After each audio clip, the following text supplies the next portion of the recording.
کیا اب سمجھتے ہیں کہ کوپرنیکس وہ پہلا شخص تھا جس نے کائنات کے پرانے نظریات کو چیلنج کیا؟ کیا اب سمجھتے ہیں کہ گلیلیو وہ پہلا شخص تھا جس نے دوربین سے آسمان کو دیکھا؟ کیا اب سمجھتے ہیں کہ صرف کیپلر نے سیاروں کی حرکت کے راز کھولے؟ تاریخ نے آپ کو صرف آدھی کہانی سنائی ہے۔ میں ہوں ناصر الدین الطوسی، 13ویں صدی میں توس فارس میں پیدا ہوا۔ میرا جنم ام میں نہیں بلکہ انتشار میں ہوا۔ منگول افواج نے ہماری زمینوں کو روند ڈالا، شہروں کو جلا ڈالا، لائبریریوں کو راکھ بنا دیا اور صدیوں کا علم مٹا دیا۔ سلطنتیں میری آنکھوں کے سامنے ڈھیر ہو گئیں، لیکن اس آگ اور طوفان کے بیچ میں نے ایک اور راستہ چنا۔ جب لوگ پتھر کی دیواریں کھڑی کر رہے تھے، میں نے علم کی دیواریں تعمیر کیں۔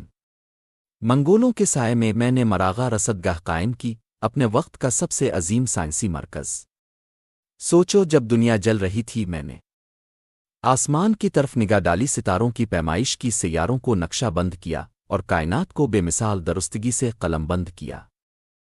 یہیں پر میں نے وہ بنایا جسے آج آپ اوزوجن توسی کہتے ہیں، ایک ریاضیاتی ماڈل جس نے دائرہ نما حرکت کو خطی حرکت میں بدلا۔ یہ اوزار اتنا طاقتور تھا کہ صدیوں بعد کوپرنیکس نے اسے اپنی کتاب ڈی رول وشنیبس میں خاموشی سے استعمال کیا۔ اس کے خاکے میری انگلیوں کے نشان لیے ہوئے ہیں، مگر میرا نام کہیں درج نہیں۔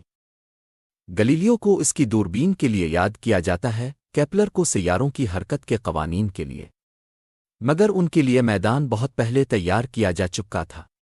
وہ بنیادیں جن پر انہوں نے کھڑا ہونا تھا، میرے حسابات، میرے ماڈل، میری فلکیاتی جدولیں، ترجموں کے ذریعے، تہذیبوں کی سرگوشیوں کے ذریعے یورپ پہنچی، اور پھر یورپ نے انہیں اپنا بنا لیا۔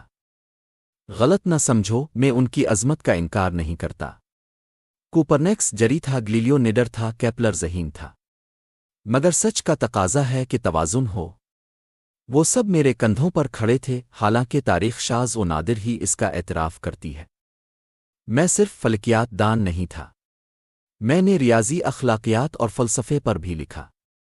میری فلکیاتی جدولوں نے جہاز رانوں کو سمندر پار رہنمائی دی، مسلمانوں کے لیے وسیع سلطنتوں میں نماز کے اوقات طے کیے، اور ایسے تقویم بنائے جن پر پوری سوسائٹیاں چلتی تھیں۔ یہ یاد رکھنا، میں نے تباہی کے دور میں بھی تخلیق کا انتخاب کیا۔ جب منگول شہروں کو ڈھا رہے تھے، میں نے ایسی رصدگاہ تعمیر کی جو ستاروں تک پہنچی۔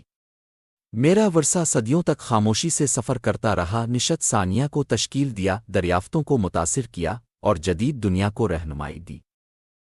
تو جب آپ رات کے آسمان کی طرف دیکھیں اور کوپرنیکس